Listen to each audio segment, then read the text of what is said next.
പക്ഷേ എന്ത് ചെയ്താ അവള് സമ്മതിക്കുകയല്ല. നേരാങ്ങളെ പറഞ്ഞു മടുത്ത്, ഇനി അടുത്താങ്ങളെ പറഞ്ഞു നോക്ക്. ഞാൻ ചോദിക്കാൻ പറ്റി മേരിക്കുട്ടി.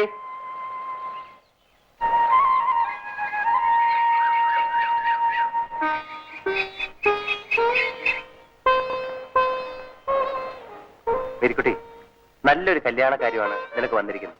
നീ എന്താ സമ്മതിക്കാത്തത്? എനിക്ക് കല്യാണം ഇഷ്ടമില്ല.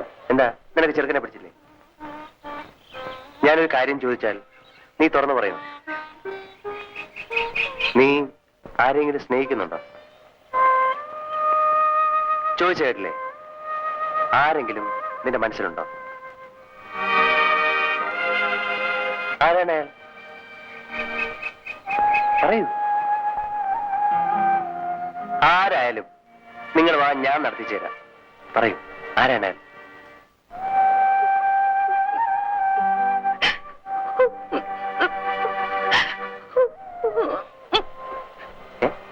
നീ എന്താ കരയുന്നേ?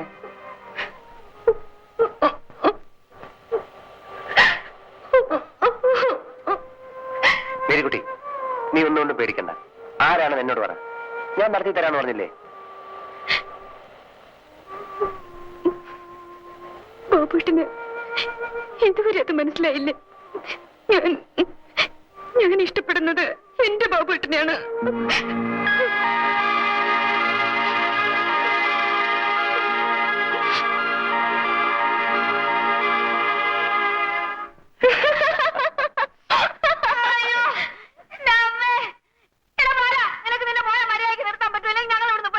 എന്താ മായി? ആ വേലക്കാരൻ നാനെ പറഞ്ഞു വിട്ട ദേഷ്യത്തിന് എന്നെ ചെരുപ്പിന്റെ അടിയിൽ സോപ്പിട്ട് വെച്ചിരിക്കുന്നു.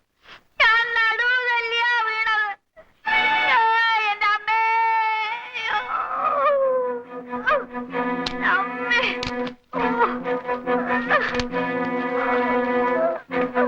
എടാ സജി, എടാ വാടാ ഇവിടെ, വാടാ ഇവിടെ. എടാ ഇങ്ങോട്ട് വരാൻ. എടാ നിന്നെ ഇന്ന് ഞാൻ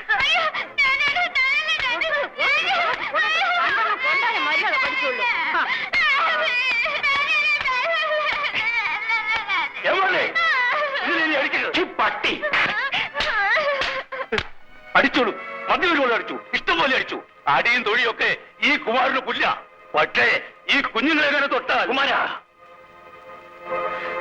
കുമാരന് പഴയ കുമാരനാക്കരുതേ മാന്നെ.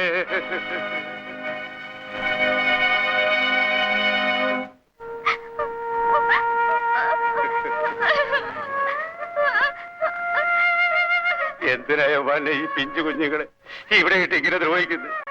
അവരെ വല്ല ബോർഡിങ്ങിലും ആക്കിക്കൂടെ?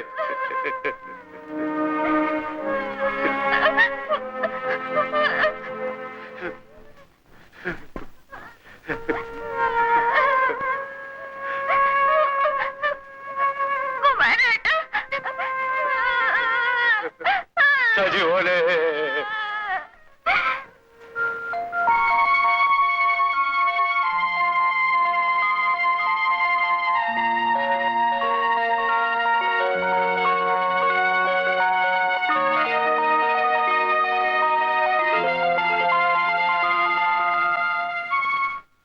മോനെന്താ ഇങ്ങനിരിക്കുന്നേ? എന്ത് പറ്റി മോനെ? എന്താ മോനെ? എന്ത് പറ്റി? മോനെന്തിനാ കരയണേ?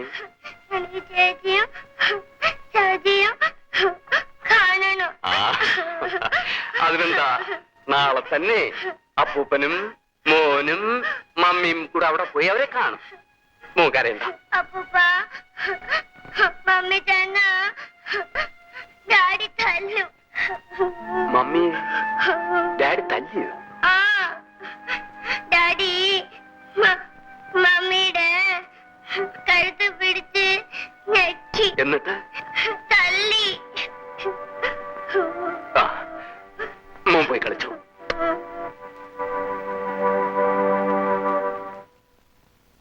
ഇന്ദു,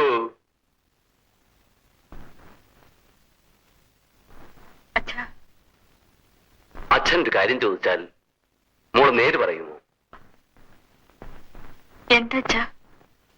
നീയും ഭർത്താവും തമ്മിൽ എന്താ പിണക്കം?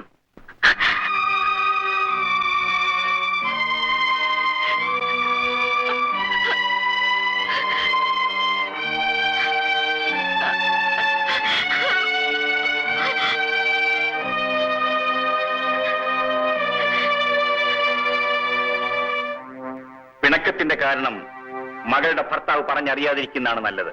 നാളെ ഒരു കാലത്ത് നിന്റെ മകൾ നീനയ്ക്കാണെങ്കിൽ നിലവരുന്നതെങ്കിൽ നീ കാരണം തിരക്കാതിരിക്കും. അറിഞ്ഞേ തീരുവെങ്കിൽ ഞാൻ പറയാം.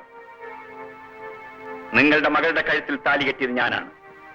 ആ നിലയ്ക്ക് അവൾ എന്റെ മാത്രം ഭാര്യയായിരിക്കണം. ബാല, നീ പറയുന്നതിന്റെ അർത്ഥം മനസ്സിലായില്ലെങ്കിൽ മകളോട് തന്നെ ചോദിക്ക്, അവൾക്ക് മറ്റാരെങ്കിലും കൂടി ഉണ്ടോന്നു. ആരാണ് അയാൾ? എനിക്കറിയണം. എന്റെ അനുജൻ ബാബു. അതെ, സ്വന്തം ഭാര്യ മറ്റൊരു പുരുഷനുമായി ബന്ധം പുലർത്തിയാൽ ഭർത്താവ് എന്ത് ചെയ്യണം? ഈ കുടുംബത്തിന്റെ മാന്യത ഓർത്ത് ഞാൻ അവളെ കൊന്നില്ലെന്നേ ഉള്ളൂ. അമ്പടി പാഞ്ചാലി ചേട്ടനെ അനിയനെ ഒന്നിച്ച്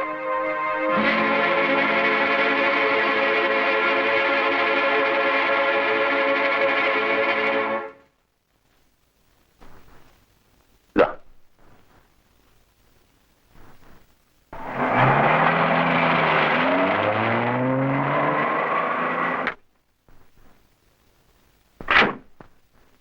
ബാബുക്കുഞ്ഞോ? ബാബുക്കുഞ്ഞ് എന്തൊക്കെയുണ്ട് കുമാരേട്ടാ? കുഞ്ഞ് എവിടെയായിരുന്നു? നമ്മുടെ വീട്ടിലെ കാര്യം വല്ലതും അറിയാവോ? കുഞ്ഞു പോയ അന്നു മുതൽ നമ്മുടെ വീട്ടിലൊരു മൂശാട്ട കാര്യം പോലെയായി.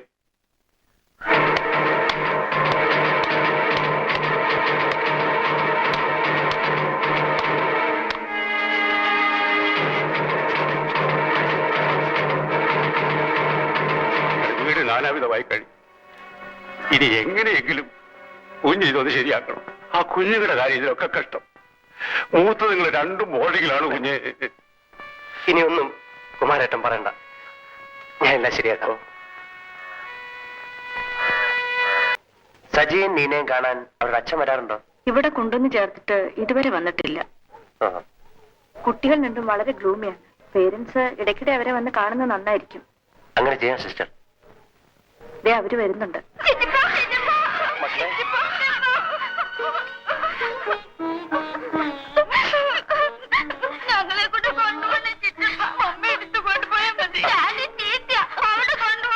അങ്ങനെ പറയരുത്. ഡാഡി നല്ല ഡാഡിയാണ്. നല്ല ഡാഡി ആണെങ്കിൽ എന്നെ തല്ലുവെച്ചിട്ടിപ്പോ ഉഷേന്റെ അമ്മ കല്യാണി ഒക്കെ ഞങ്ങൾ തല്ലിച്ചിട്ടിപ്പോ. ഇവിടെ എല്ലാ കുട്ടികളും പറയുന്നത് ഞങ്ങളെ കാണാൻ ആരും വരത്തില്ലെന്ന്. ഞങ്ങൾ അനാഥ കുട്ടികളാണോ ചിറ്റപ്പോ? ഇല്ല മക്കളെ, നിങ്ങൾ അനാഥരല്ല. നിങ്ങൾക്ക് ഈ ചിറ്റപ്പനുണ്ട്. ഞങ്ങൾ ചിറ്റപ്പന്റെ കൂടെ വരും. മക്കളെ, അടുത്ത ആഴ്ച വന്ന് ചിറ്റപ്പൻ കൂട്ടിക്കൊണ്ടു. പ്രോമിസ്. വേണ്ട വേണ്ട, എനിക്കൊന്നും കേൾക്കണ്ട. ചെറുതി, ഞാൻ ചെയ്ത തെറ്റിന് മാപ്പി വയ്ക്കാൻ വേണ്ടി മാത്രമാണ് ഞാൻ വന്നത്. കഴിഞ്ഞതൊന്നും എന്നെ ഓർമ്മിപ്പിക്കാതെ ദയവ് ചെയ്ത് ഇവിടെ ഒന്ന് പോകൂ. ഞാൻ പറയുന്നത് എന്റെ കുടുംബജീവിതം നീ തകർത്തു. ഇനി ഞാൻ മരിക്കുന്നത് കൂടെ നിനക്ക് കാണണോ? ചേട്ടത്തി,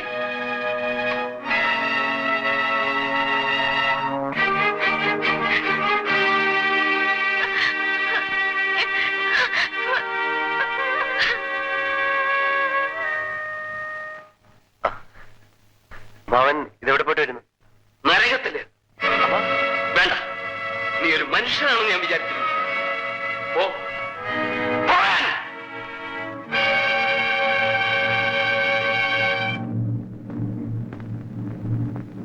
ഇന്ദു, ആരാണടി അവൻ? ഇവിടെ നിന്ന് ഇറങ്ങിപ്പോയവൻ ആരാണെന്നാ ചോദിച്ചത്? ബാബു. ഏത് ബാബു? എന്റെ ഭർത്താവിന്റെ അനുജൻ. ഭർത്താവിന്റെ അനിയനോ അതോ നിന്റെ രഹസ്യക്കാരനോ? നാണം കെട്ടവളെ, നീ ഇത്തരക്കാരിയാണോടി? പാലം പറഞ്ഞിട്ട് ഞാൻ വിശ്വസിച്ചില്ല. ഇപ്പൊ ഞാൻ എന്റെ കണ്ണുകൊണ്ട് കണ്ടു. അച്ഛൻ, ഞാൻ പറയുന്നു. വേണ്ട, നീ എന്നെ അച്ഛന്ന് വിളിക്കണ്ട. ഒരു പിഴയത്തവളുടെ അച്ഛനല്ല ഞാൻ. പന്ത് ചിറ്റപ്പൻ കൊണ്ടെത്തന്നതാ. അവന്റെ ഒരു ചിറ്റപ്പൻ. എടീ, ഒരു കാര്യം പറഞ്ഞേക്കാം. കല്യാണം കഴിഞ്ഞാൽ ഭാര്യ താമസിക്കുന്നത് ഭർത്താവിന്റെ വീട്ടിലാ. നാളെ തന്നെ നീ അവിടെ പോണം. അവന്റെ കാല് പിടിച്ച് മാപ്പ് പറയണം.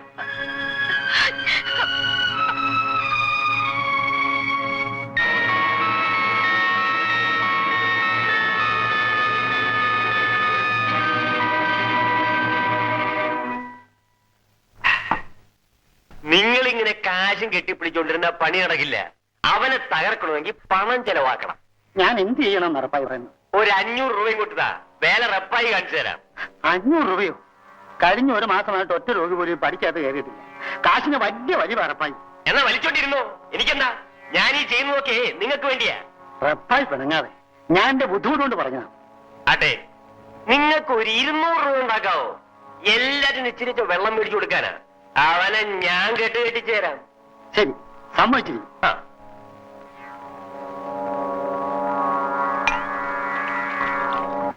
നിങ്ങൾ എന്തിനു മനുഷ്യ ബാംഗ്ലൂരിൽ നിന്ന് ഓടി പഠിച്ച് ഇപ്പൊ ഇങ്ങോട്ട് പോകുന്നത്? നീ 5000 രൂപയല്ലേ എന്റെ ഈ തന്നത്? അത് ഞാൻ കെട്ടിടത്തിന് അഡ്വാൻസ് കൊടുത്തു. ഇപ്പൊ പണി തുടങ്ങാൻ എന്ത് ചെയ്യും? കാശ് ഉണ്ടാക്കാതെ ഒന്നും നടക്കത്തില്ല. ആട്ടി ഇവിടെ എങ്ങനെ ഇരിക്കുന്നു? അവൻ കുറച്ച് സ്വർണം മേടിച്ചു കൊടുത്തിട്ടുണ്ട്. എന്നാ നമുക്കിത് വിൽക്കാം. നിങ്ങൾക്ക് അതല്ലേ അറിയാവൂ? പിന്നെ കാശ് എന്ത് ചെയ്യും? കാശുണ്ടാക്കാൻ ഒരു വഴി ഞാൻ കണ്ടുപിടിച്ചു വെച്ചിട്ടുണ്ട്. എന്താണ്? എടി, അവൻ DSP ആണ്. DSP അല്ല ASP ആയാലും ഇതിന്റെ മുന്നിൽ അവൻ ഡിഫീറ്റാ. നിനക്ക് ധൈര്യം ഉണ്ടെങ്കിൽ പ്രയോഗിച്ച് നോക്ക്. നിങ്ങൾ നോക്കിക്കോ, പെട്ടി നിറച്ച് പണവുമായിട്ട് നാളെ വൈകുന്നേരത്തെ വണ്ടിക്ക് നമ്മൾ ഇവിടുന്ന് പോകുന്നു. നേരോ? ഉഷേ, എനിക്ക് ബാലനോട് അല്പം തനിച്ച് സംസാരിക്കാനുണ്ട്.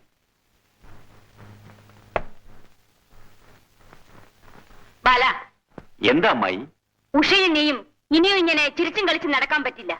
എന്തുണ്ടായി? എന്തുണ്ടായെന്നോ? ഉഷ ഗർഭിണിയാണ്. ഞാൻ മൂലമോ? പിന്നല്ലാതെ ഇവിടെ ആരാ ഉള്ളത്? ഓ, അത് ശരിയാ. എന്റെ മോള് എട്ടും പൊട്ടും തിരിയാത്ത കുട്ടിയായിരുന്നു. ഞാൻ അവളെ നശിപ്പിച്ചത്. നീ തന്നെ ഉടനെ പരിഹാരം ഉണ്ടാക്കണം. ഞാൻ എന്ത് ചെയ്യണമെന്നാണ് അമ്മായി പറയുന്നത്? നീ അവളെ വിവാഹം ചെയ്യണം. വിവാഹമോ? പിന്നെ എനിക്ക് ഭാര്യയും 3 കുട്ടികളുമുണ്ട്. വേറെ മാർഗമൊന്നുമില്ലേ? വേറെന്ത് മാർഗം? വല്ല മരുന്നും കൊടുത്ത് എന്റെ മോളുടെ ആരോഗ്യം നശിപ്പിക്കാൻ ഞാൻ സമ്മതിക്കില്ല. ചിരിക്കണ്ട, എന്റെ മനസ്സിൽ തീ ആളി കത്തുകയാ. ഉഷേ, ഉഷേ,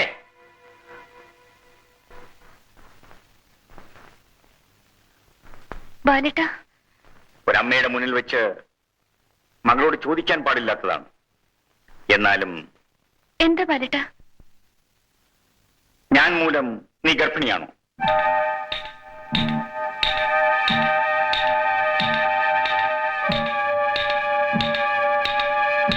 പറയൂ. അതെ.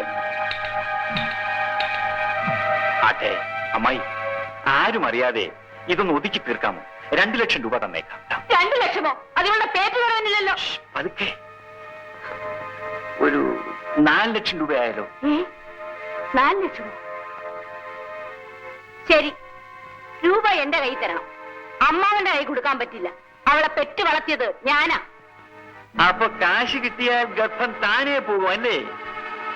അമ്മായി, 2 വർഷം മുമ്പ് സന്താന നിയന്ത്രണത്തിന് വേണ്ടി ഓപ്പറേഷൻ ചെയ്തവനാണ് ഞാൻ. എന്നെ വരട്ടി പണം പിടുങ്ങാമെന്ന് വിചാരിച്ചല്ലേ? എഴുന്നേക്ക്, ഇങ്ങോട്ട് മാറി നിൽക്കടി. അമ്മയും മകളും കൂടി പുതിയ ബിസിനസ് തുടങ്ങിയിരിക്കാണല്ലേ? നാണം കെട്ട പലിശകൾ. Get out! Get out! എല്ലാത്തിനും ഈ നിമിഷം ഇവിടെ അടിച്ചിറക്കണം. ഏറ്റായ്മല്ലേ? അടിച്ചിറക്കി 20 തെളിച്ചേക്കാം.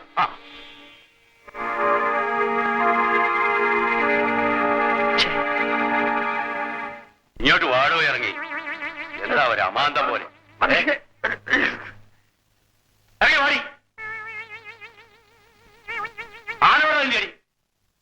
അയ്യോ, ഞാനിവിടെ ഉണ്ടേ. എന്തോ എന്റെ കയ്യിലിരിക്കുന്നു.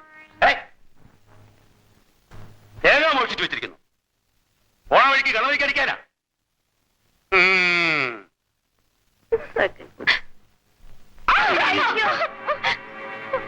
നിങ്ങളെ വളരെ ആഘോഷമായിട്ട് ഇവിടുന്ന് പറഞ്ഞു വിടേണ്ടതാണ്. പക്ഷേ ഏമാലിനെ ഓർത്തിട്ട് ഞാനത് ചെയ്യുന്നില്ല. നിനക്കോടാ അറിയാവോടാ? അറിയാതെ. നിനക്കോടി? ഓ, നീ കുറെ ഓടിയവളാണല്ലോ. ഇവിടുന്ന് ഓടിയാൽ ബസ് സ്റ്റാൻഡിൽ ചെന്നേ തിരിഞ്ഞു നോക്കാവൂ.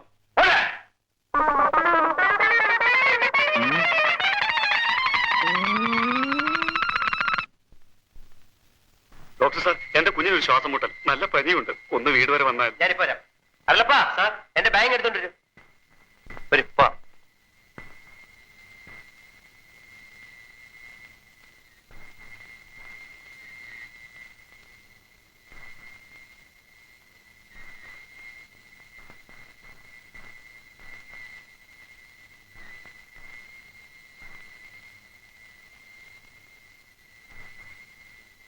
അയ്യോ,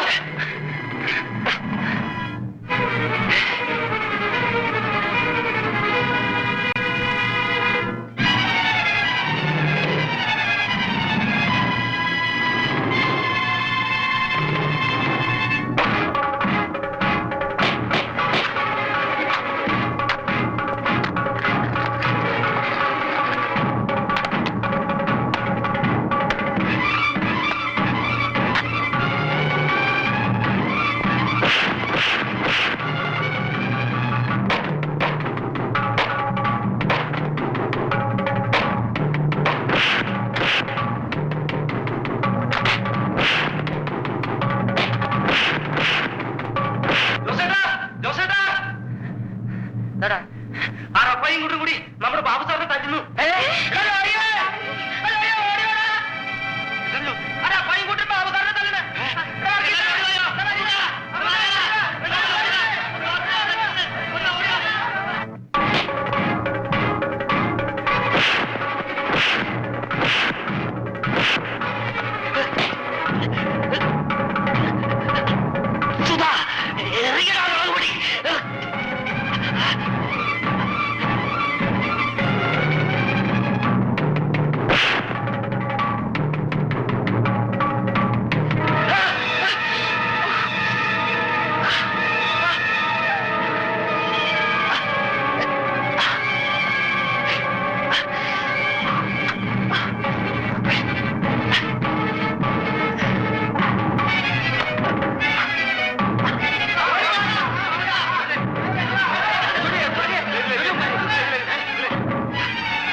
ബാലേന്ദ്രൻ ഹിയർ. സാർ, ഞാൻ ആലപ്പുഴയിൽ നിന്ന് സർക്കിൾ ഇൻസ്പെക്ടർ വിജയനാണ്. എന്താ വിജയ? സാർ, അങ്ങയുടെ ബ്രദറുടെ ആശുപത്രിയിലാണ്. എന്തു പറ്റി? ഒരു സംഘടനത്തിൽ കുത്തേറ്റതാണ്. I C. സാർ ഇവിടം വരെ ഒന്ന് വന്നാ കൊള്ളാം. എന്തിനാ? അല്പം സീരിയസ് ആണ്. നേരിട്ട് പറയേണ്ട ചില കാര്യങ്ങളുണ്ട്. ശരി, ഞാൻ വരാം. Okay sir.